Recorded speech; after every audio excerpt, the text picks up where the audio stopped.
Hello, everybody. Greg Wolf, Sarah El-Badwi, talking horses as we kick off another week of action and some big races with Breeders' Cup implications, of course, come up over the weekend, including the incredibly exciting It's Our Time for Tom Amoss. We've been looking forward to seeing some of the Tom Amoss 2-year-olds run back. I think none more so than this one. You don't win by 17 plus lengths first time out by accident. It'll be very interesting to see if he can back that performance up, because if he does, he's likely your favorite for the Breeders' Cup Juvenile.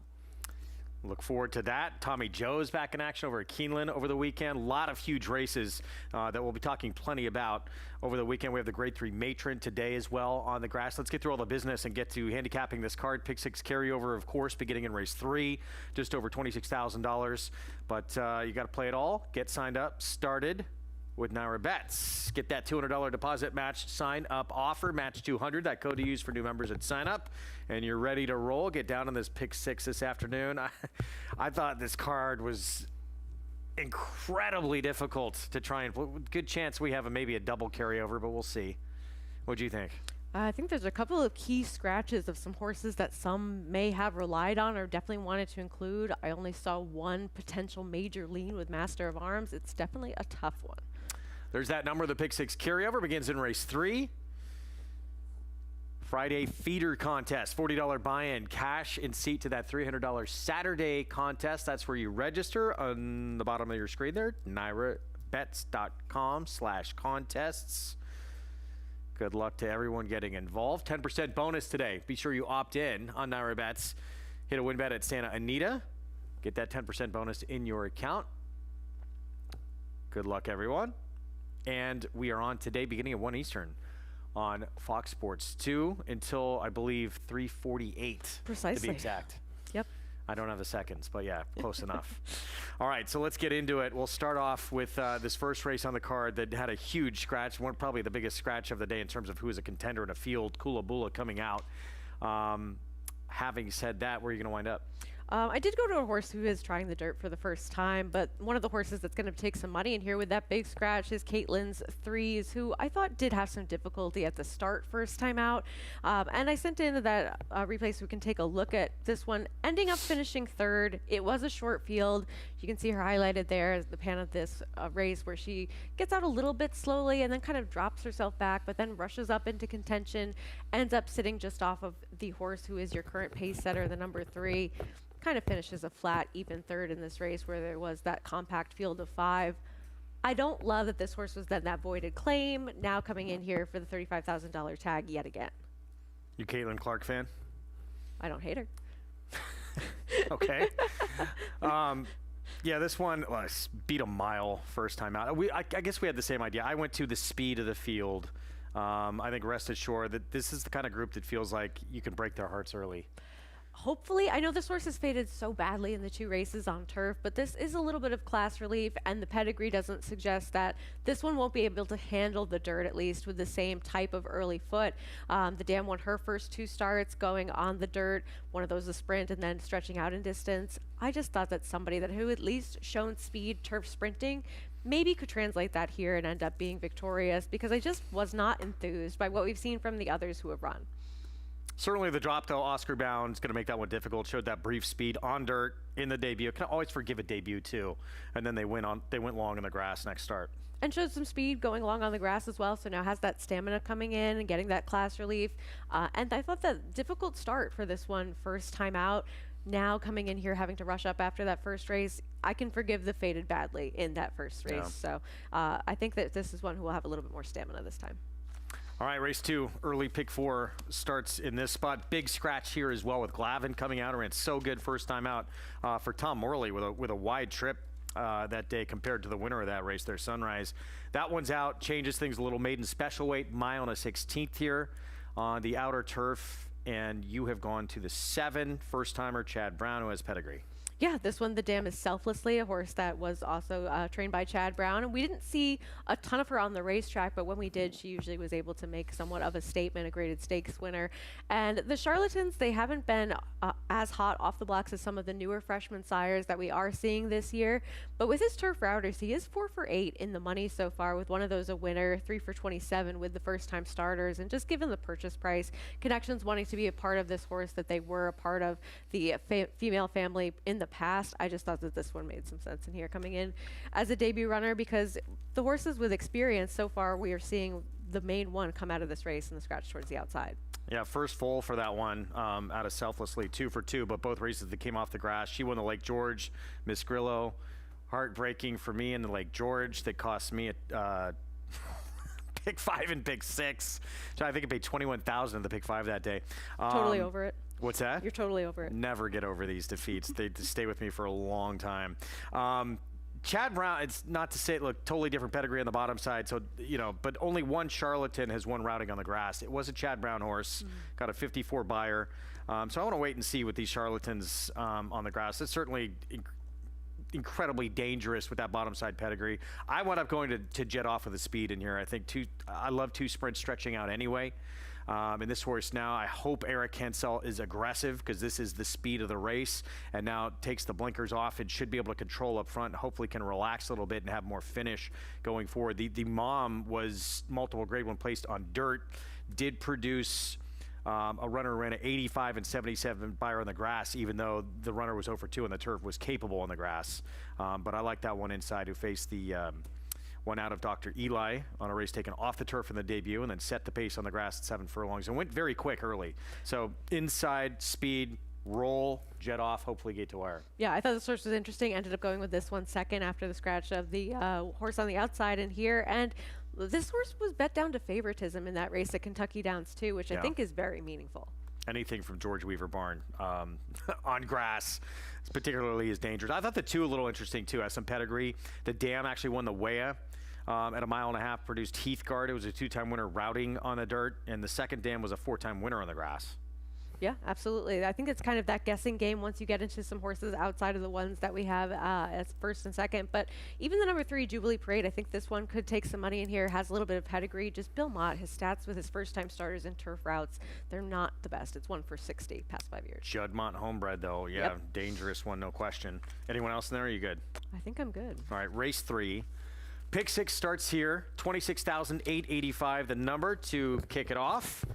And a conditioned $50,000 claiming race at 7/8 of a mile in here, 3-year-olds and up. And you have gone to the 6th in here. I thought was incredibly dangerous. Yeah, my second choice, Noda. Yeah, this one off the claim, going to the Mike Maker barn. And I think that Flavien Prat getting aboard this one, who seems like he needs the lead to do his best running. It's not as though he hasn't run good races when he hasn't been the out-and-out front runner early on, but his victories have come when he's been able to establish the front end. Going a 7 furlong distance was his last win doing so. I thought that he was one that could take advantage today, where I didn't really see a ton of confirmed early speed on paper in this race. I know that Crushed It is the Timeform US pace projected horse, but I thought that Flavien Prat being aggressive with this one could make some sense, because he has the races to go back to that would make him dangerous in here. And if you can forgive the last race where he was favored, didn't make the lead, it was a wet track, was trying to go that mile distance out of the chute at Saratoga, and coming off second off a little bit of a layoff, he's better than that last race. Yeah, I mean, I think he's totally dangerous. And wet track, I forgive too. He does have issues out of the gate, which I think is a problem for him in terms of, I don't think he has to have the lead. He ran well 2 back when he, again, kind of stumbled out of there. But it's kind of an issue for him going forward. That June 28th race, even when he ran very good, that was off a layoff, and then he gets that wet track. I do think Tarpaulin and Ricardo is going to be aggressive from the rail. So I think that horse is going to potentially go here. But I like Noda a lot. I thought Flying Liam, though, was much the horse to beat in this spot. You're dealing with a 4.5-month layoff, though, on this horse. But look who he's faced. I mean, even Riverdog last time out, race taken off the turf at Monmouth. He's a 9-time winner of over $400,000. He faced Antiquarian. Before that, he was second. I know it was a distant second to White Barrio. I mean, this horse is loaded in terms of who he's faced. It's not even close, in my opinion. The other one to me, I think, has really kind of turned his form around, and I feel like he did it because of the trainer change, is Celestial Glaze. I think really big reversal of form last time out, and I'm excited to see what he can do sort of second time in that barn and second off a layoff. I agree. I think he might be a little bit pace compromised in this spot, but he is one that, should he get a little bit of that pace to close into, he should make some sense, because he has the races to go back to, and then that big performance last time finishing second. I think that he's just one that's doing well in this barn. All right, that starts off the pick 6. Race 4 starts off the late pick 5, obviously, mile to 16th on the grass. And maiden special weight in this spot, the 4 I'll get to in a minute why I went to this long shot in here for Proctor and Glen Hill Farm. You've gone to the 9. What'd you like with Dynasty? Probably something similar to you liking with the 4, the Dam Side Pedigree. Just this one being able to show some good early position in that first race. Ended up fading to 4th in there, but I thought that this one had that little bit of a wide trip as well, first time out, and doesn't draw particularly well in here, but I thought that maybe could take that step forward after showing some good early position on debut. And I like the way that you're going with the number 4. I picked this horse last time, and I just didn't feel like she really did much running, or he, excuse me, really did much running in there. But that pedigree is there, and it wasn't an easy trip by any means to start the race out. Yeah, so talking about the 4, I guess Phnom Penh. Yep. I prefer to see 2 sprints stretching out, but obviously incredible trainer, Glen Hill Farm, so much success with Proctor over the years. And this horse did have legitimate trouble where this horse kind of had to back out of the running a little bit. And as the Dam pedigree, multiple graded stakes winner, routing on the grass, was 3rd in the Breeders' Cup Filly and Mare Turf, won $850,000. And that alone made me very intrigued by this runner. I think more ground's going to be a lot better. Even the second Dam was a 2-time winner on the grass.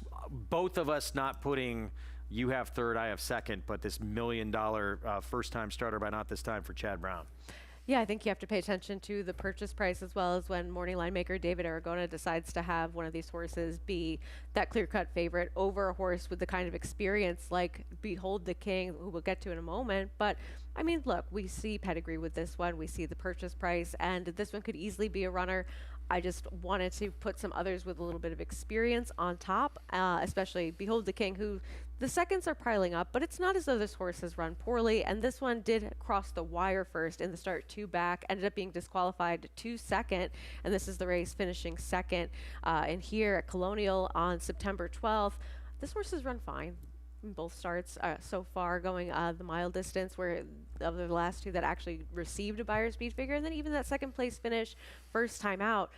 It's just that you want to see this horse get the job done when they are that short price, but I don't think this one will be your favorite today. I didn't like this race from this horse. I mean, it's Cassie, has shown ability, as you said, crossed the wire first at Colonial, got DQ'd, but got gifted that race. Horse who was on the lead bolts all the way to the outside, and then this horse gets the race handed to him on a platter.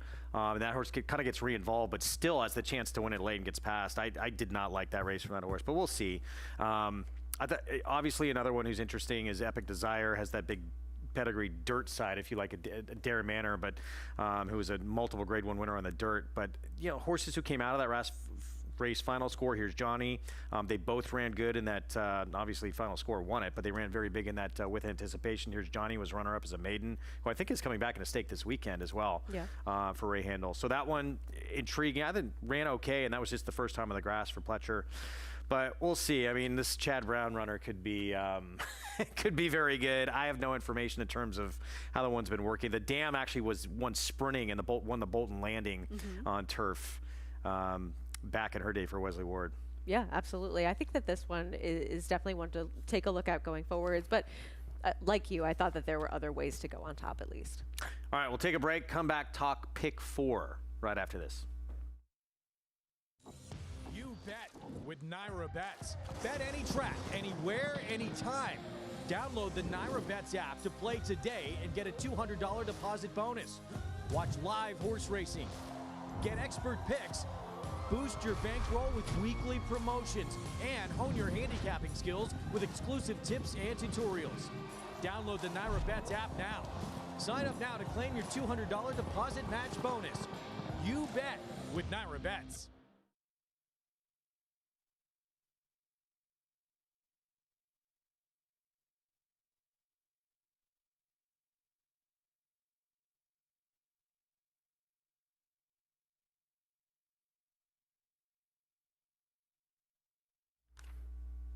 Pick it up with a late pick 4, and it starts with the grade 3 Matron, 2-year-old fillies sprinting on the grass. A couple of speeds come out. Major player Snowface Princess comes out. This race changed quite a bit. I think this one most affected by scratches overall within the body of the field within this late sequence. And I ended up going to a horse who just has that level of consistency, 3 for 3. One of those being that turf sprint and a stakes last time at Colonial. Progressive improvement with Just Filtered. I don't know how good this horse is, but I like that this one has been able to show speed, has been able to sit just off and win as well. Multiple dimensions as far as being able to win a race, and who knows who this one was really facing over at Colonial, but I like that this one has shown that versatility and is taking steps forward in each progressive start. Yeah, and look, is yet to lose, too. You beat a field by 4.5 lengths on the grass, going 5.5 furlongs. That's saying something. Exactly. And it probably wasn't the best group, but she dusted that group, too. Yeah, I thought she's really interesting, and she got really fast figures for all of her races to this point. But now we've got to see if she can do it on this level in the big leagues. I wound up going to the 10 in this spot here. She's 2 for 2 on the lawn. Sorry. 2 times on the lawn. She dusted the competition first time out at Gulfstream, where she made the lead. And then she made the lead again, Kentucky Downs, where Snappy Comeback actually got by her in a pretty tight spot on the inside. But those 2 races, she paired up the same figure, each of them, which was very quick, but it was just 9 days apart. I feel like now she's got a little time to at least process that and build off that and now take a big jump forward. I know Saez is going to be aggressive. You can count on him for that. So I think she's going to be very tough. And I think helped quite a bit, too, with multiple speeds getting scratched out of here. Yeah, I agree with that completely. Originally, I was looking at this race and trying to find anybody who had been able to come from off the pace, but I think things do change quite a bit in here. And now Ricardo Santana Jr. will actually be aboard this one. Late change that was...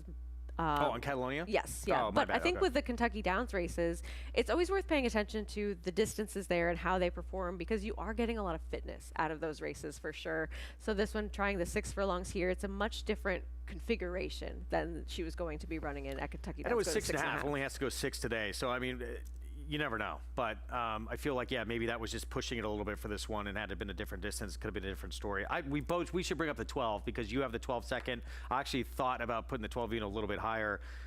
Completely just awful issues out of the gate. Hit the gate, stepped slow, was dead last early, and then this big late finish for Brad Cox first time out.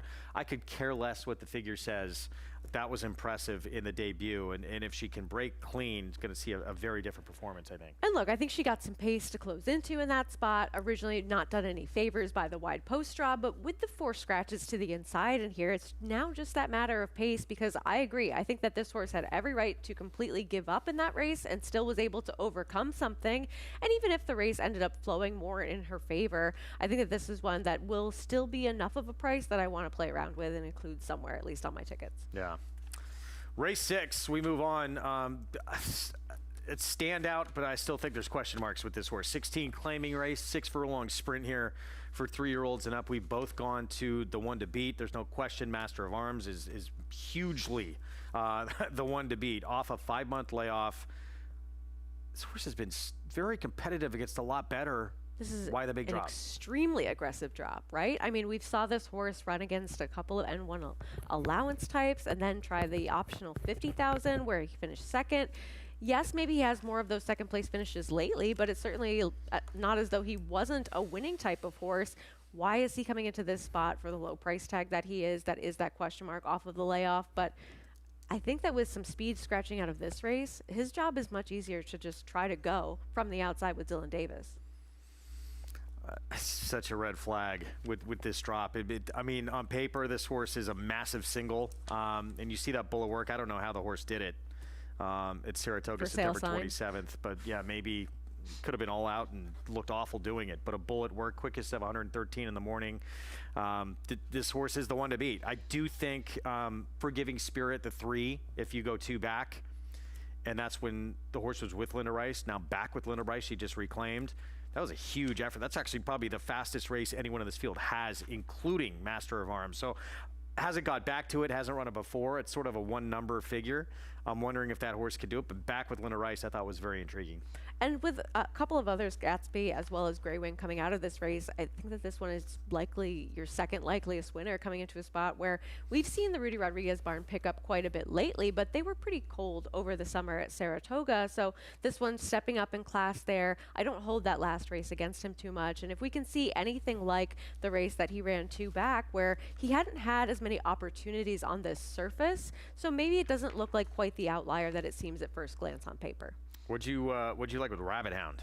Just one that is getting that little bit of class relief coming in here. Maybe is one that has those races to get back to if he finds the right sort of field. Originally, I had picked a horse like Grey Wing as well as Gatsby within my top 4, but since they're not playing in here, I thought that this one has just been facing better company overall his last couple of starts, and he's not quite as bad as his last 2 races would suggest. I like that he's getting a little bit less distance to work with as well. Those last 2 races, the 7 furlongs and the mile, one over at Colonial and one at Monmouth, and it just seemed like this was a spot that could fit for him to ultimately pick up some pieces and finish within your trifecta. Yeah, look, if this is the case of Master of Arms being a fire sale, the horse is not the same anymore. This becomes a much more interesting race. Wide open. I thought if that is the case, Manta Ray is probably one you got to use as well. Cutting back in distance. Last time we've seen this horse sprinting, this horse has been very competitive. Payne was a really good one that he had faced out in Oaklawn. He actually won with an 84 Beyer back early in January against some good horses and got Thunder and Jackman. So I think that horse is dangerous if Master of Arms is not himself, which very much could be the case. Do you think that he's sort of that universal single within all of today? I Pick think 6 players? I think a lot of people are going to see this huge drop and Be skeptical. yeah, I mean, I think you have to be. I don't love taking huge stands on horses in lower level claiming races. I don't feel quite It's as not confident. usually something that works out too often. But yeah, I mean, it's probably going to be a very short price. So for a Yeah. lot of tickets, it could be. Race 7, mile and 16th on the turf. I think this is a really interesting race in this one for fillies and mares 3 and up. We're going to take a look at Fantasy Performer, Fun with Flags. They faced off back on August 29th at Saratoga. I understand it's Chad Brown with Fun with Flags. This horse has sort of run the same figure each of the last 3 starts since coming to the U.S. in here. And Fantasy Performer was wider pretty much all the way around the racetrack. Now gets the inside post. I understand it's Chad Brown. It's Lisa Barkowski. I still think Fantasy Performer has much more upside than the 2. I'm with you, and I don't particularly love either of these horses, but I think that that's a good point to make, where with Fun with Flags, we're seeing this one just kind of show up with a similar type of race each time that this one has gone out. And look, I think the tax implications, it has much more talent than perhaps some of the horses that she's going to be facing in here today, as well as having a tactical advantage. But tax implications is also one that didn't quite step up to the level that I think Connections eventually thought that she would, even though she is a graded stakes type of horse. She's been a little underwhelming given the kind of money that she would take overall. I don't know. I just wanted to see a little bit more from both of these horses and didn't think that either of them would be quite as forward as they were last time. All right, so you have gone to the 9 in here. Would you like, I'm sorry, have you? Yeah. Brock Nardini? Brock Nardini. What'd you like with Brock Nardini? I thought that Grey Osh was one that's going to be a short price in this spot for Chad Brown, the number 8, who I thought when she'd had her big victories, she'd been fortunate in terms of how the track was playing, particularly when she was able to take the Lake Placid. She was able to stay towards the inside, which is where you wanted to be, defeating a horse like She Feels Pretty, as well as dynamic pricing back when she was a 3-year-old.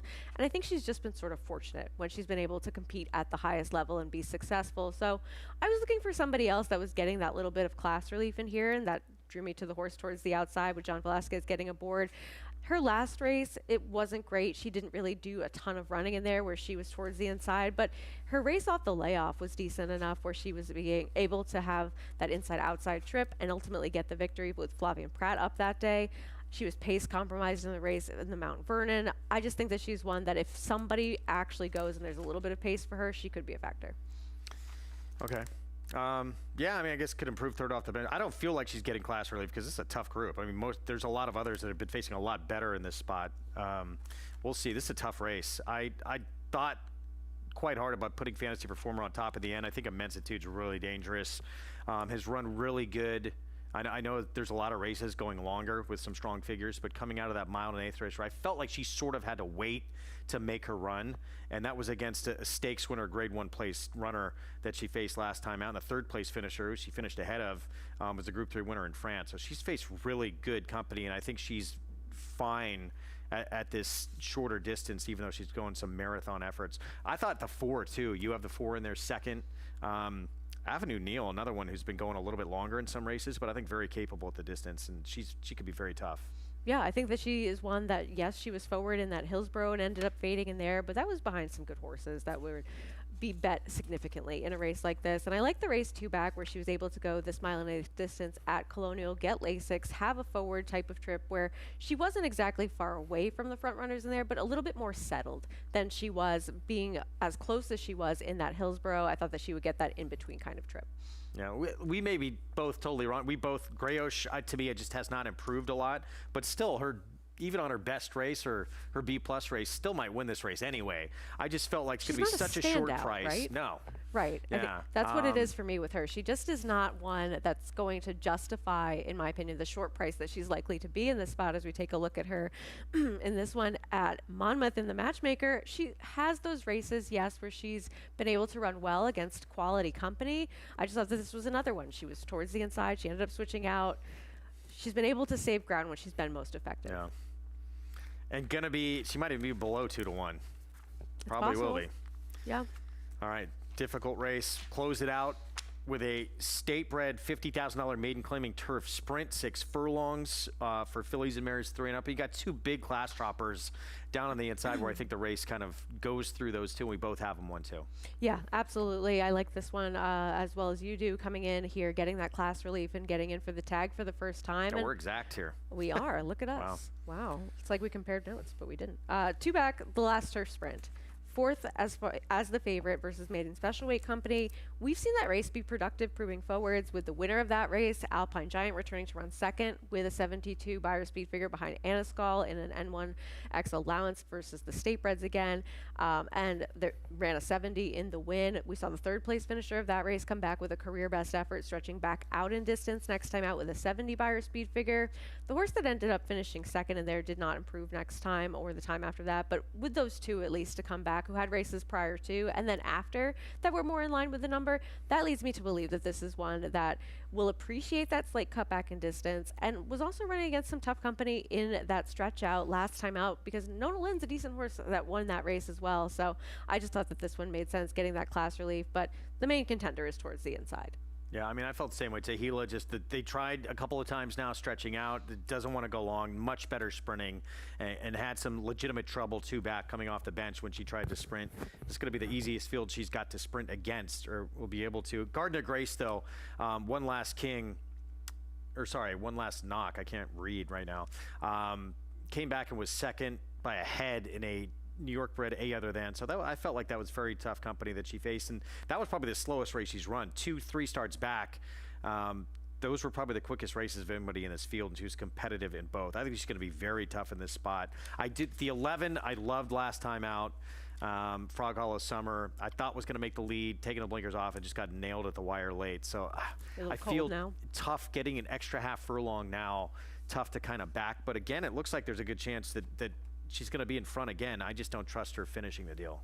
Right, exactly. I think that you want to find those horses who have had less opportunities to disappoint in spots like this and try to give them a chance where, yes, she has that career best effort. She is forwardly placed in that last start, and she was able to run better than a couple of these that she ended up facing in there, but she also had a pretty decent trip and ended up getting just run down late. So I want to sort of see it again with that last race. Yeah, we're going to show the races she comes out of, but 5 Dozen Roses comes out of that race as well. Frog Hollow Summer wound up 2nd, but look at the start for 5 Dozen Roses. Pretty brutal beginning for her. Takes all the way back to last. Race should be over. She actually runs on very big and gets 3rd place money beat less than 2 lengths, and this was her first try on the turf. And that's it, that upside where she hasn't done this as much as some of the other horses in this field, where she was able to close into what was a moderate pace. We talked about Frog Hollow Summer being able to be forward and end up finishing 2nd in there. And she does get over to the inside and save some ground before angling out ultimately. But I thought that this was a good effort for the first try on the grass, and ends up being one that can at least pass horses to the inside as well. Maybe with a clean break, she ends up winning this race, and she is one that shouldn't be a super short price coming into this spot. If you're playing this, like pick 5, pick 6, whatever it is, do you feel like the 2 class droppers are okay? Would you want the 5 in there as well? I would want the 5 as well. Yeah. What about you? I had too many decisions earlier to make to probably wouldn't have room. I'd probably have to lean on the Just 1 the and 2 2. in here. And I think they are best. But the 5 is definitely dangerous. It is a tough sequence. Yeah, I don't know where else you try. How would you approach race 6? Because you don't trust Master of Arms. I mean, if you do that, then I have to get lean somewhere else, and I don't. Yeah. So If I was playing that race, I think the 3 you have to use, the 4 you have to use. So 3, 4, 9. Hope to get out of there and be skinny everywhere else. Okay. Fair enough. And then if the minute you see that, whenever it does come in the other way and the 9 wins for fun, you know you're in trouble. Yeah, that's it. It's over. Yeah. All right. Good luck, everyone, playing the Pick 6 this afternoon. Again, begins in race 3, just over 26,800 in that Pick 6 carryover today. Don't forget, you can play it, get signed up, started with NYRA Bets. Get that $200 deposit match, new customer bonus, match 200, code to use and sign up, and get after it. Carryover, there it is. There's the official number. Do your handicapping. Good luck to everyone playing. Difficult sequence today. Friday feeder contests again. Here it is, $40 buy-in, cash and seat to the $300 Saturday contest. Go to nyrabets.com/contests to get involved. Opt in to this to get a little extra cash in your account. 10% bonus. Hit a win bet at Santa Anita. Opt in to take advantage. And we are on beginning at 1 Eastern on Fox Sports 2. So we will see you then. Horse you're most looking forward to seeing this weekend, who is it? This weekend? Yeah. It's our time. Okay. What about you? Hands down. You think that's Tom Amos's answer as well? He's got 3 very good 2-year-olds. But yeah, he will be here in New York, so I think probably wants to get through that race. Yeah. When you have one that good, Maybe isn't he it should almost come on the desk during the race. I'm sure he's not going to be preoccupied or busy or anything. he might be a little bit busy. A few other things on the mind. But yeah, he's got 3 in this weekend. Big Dom's running 2, Oscar's Hope. We're going to take, or we're done actually. We'll see you. I'll see you at 1 Eastern. Are you on today at all? No, just Okay. you and a couple others. Good but not luck me. to all playing the Pick 6. We'll be on again FS2, 1 Eastern. You bet with NYRA Bets. Bet any track, anywhere, anytime. Download the NYRA Bets app to play today and get a $200 deposit bonus. Watch live horse racing. Get expert picks. Boost your bankroll with weekly promotions and hone your handicapping skills with exclusive tips and tutorials. Download the NYRA Bets app now. Sign up now to claim your $200 deposit match bonus. You bet with NYRA Bets.